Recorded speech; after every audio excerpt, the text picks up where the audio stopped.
Демпинг на рынке туристических услуг, проблему нелегальных экскурсоводов, монополизацию сферы и то, как все это можно побороть, обсудили за круглым столом ательеру, туроператоры, депутаты и чиновники. А бороться с низкими ценами на жилье, экскурсии и трансфер необходимо, так как подобная ценовая политика доступна лишь крупным зарубежным туроператорам, таким как, например, Библиоглобус. Это снижает конкурентоспособность местных малых и средних предпринимателей, и в итоге национальный бизнес может деградировать. Эта проблема не стала неожиданностью. Как рассказывает президент Абхазского союза туризма Анна Калягина, много лет назад вероятность такого сценария рассматривалась. Я помню, как беседа с Геннадием Леонидовичем, царство его небесное, мы обсуждали, что рано или поздно на нашем рынке появятся монополисты. И мы предостерегали, что без активных мер защиты нашего сектора все наши усилия могут оказаться под угрозой. Мы с трудом преодолевали нехватку электроэнергии, воды, проблемы в инфраструктуре, привлекали туристов, создавали рекламные кампании за свой счет, боролись с последствиями пандемии.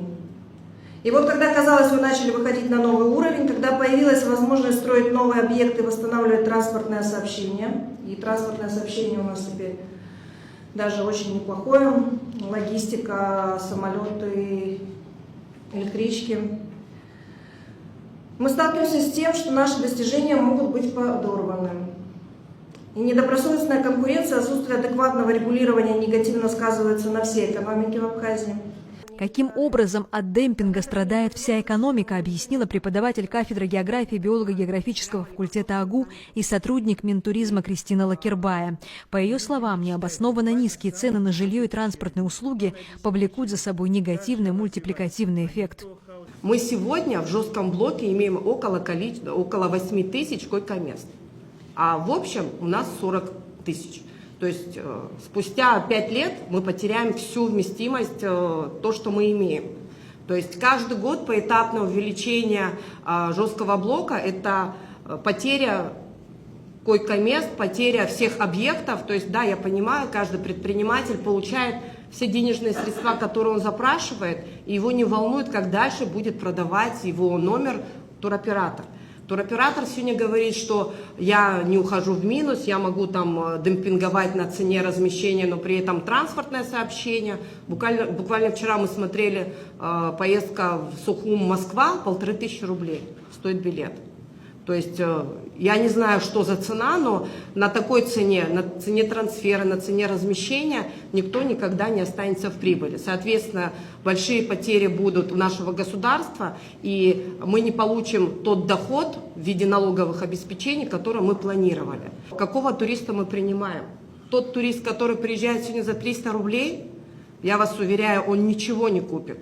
Он будет стоять в очереди за стаканом сока, воды, то, что дают там в отеле, но на улицу он ничего не купит. Они приезжают, покупают дошираки, извините меня, да, но мы хотим, чтобы они купили там сувениров, нашу сельскохозяйственную продукцию и так далее. То есть нам такой турист, я считаю, не нужен. Мы должны стремиться к тому, чтобы к нам приехал турист, который позволит себе отдых, а не просто там возможность приехать за 5000 рублей с семьей на неделю отдохнуть. По мнению депутата Беслана Халваш, все, что сегодня творится в туристической отрасли Абхазии, отчасти вина Минтуризма, ведомства, которое должно регулировать все процессы, реагировать на проблемы, выступать с инициативами. Поэтому сейчас чиновникам от туризма нужно не посыпать голову пеплом, а искать решение проблемы, учитывая уже сложившиеся реалии. Я не считаю, что закрытие счетов или какие-то драконовские методы и меры должны вводиться у нас в стране. Рынок должен быть стабилизирован.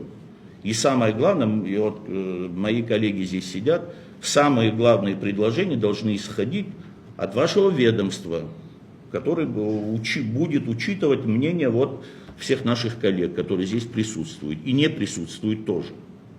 Пожалуйста, давайте мы поставим работу таким образом, чтобы каких-то ультиматумов, каких-то резких каких-то вот шагов мы не предпринимали, создали такую конструктивную рабочую обстановку, выработали механизмы максимального решения существующих проблем.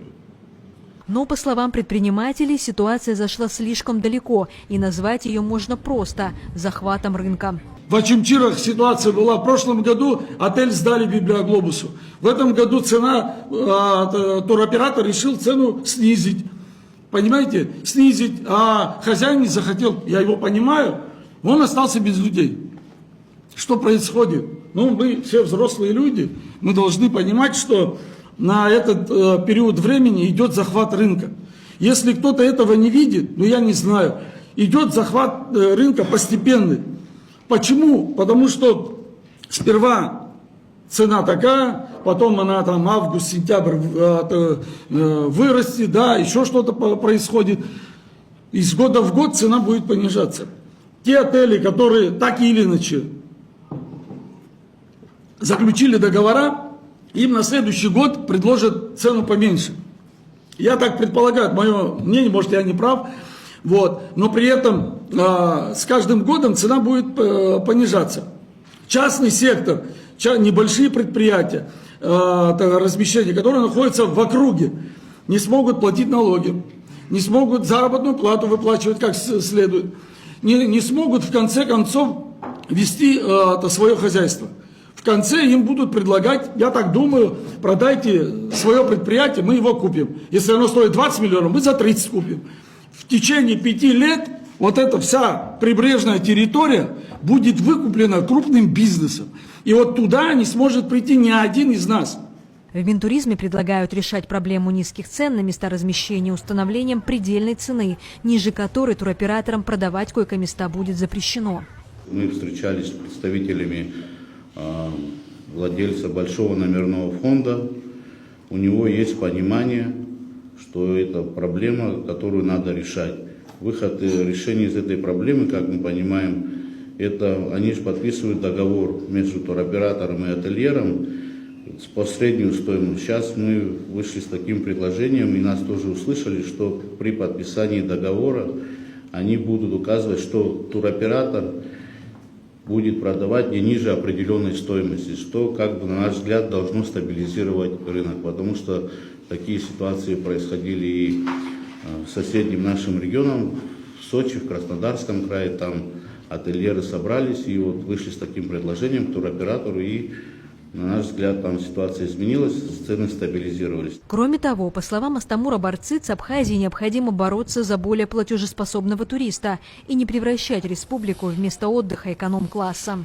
Самое главное, на наш взгляд, что мы должны отстаивать нашу национальную цену. Не превращать республику Абхазию в какой-то эконом-класс для отдыха, для проживания. Да, конечно, я сейчас говорю какие-то непопулярные вещи. Турист – это человек и так с деньгами, который предпочитает свой отдых у нас в республике. Но мы должны бороться за более благосостоятельного, более платежеспособного туриста и отстаивать свою ценовую политику. В итоге участники круглого стола сошлись во мнении, что необходимо принять срочные меры, направленные на защиту добросовестных участников рынка и повышение стандартов качества. Предлагается разработать кодекс этики, ввести закон о предотвращении демпинга, создать нормативную базу, а в качестве долгосрочной цели участники дискуссии обозначили системную реформу законодательства, классификацию объектов размещения, поправки в закон о туризме и создание стратегии развития отрасли с учетом ее роли в экономике страны.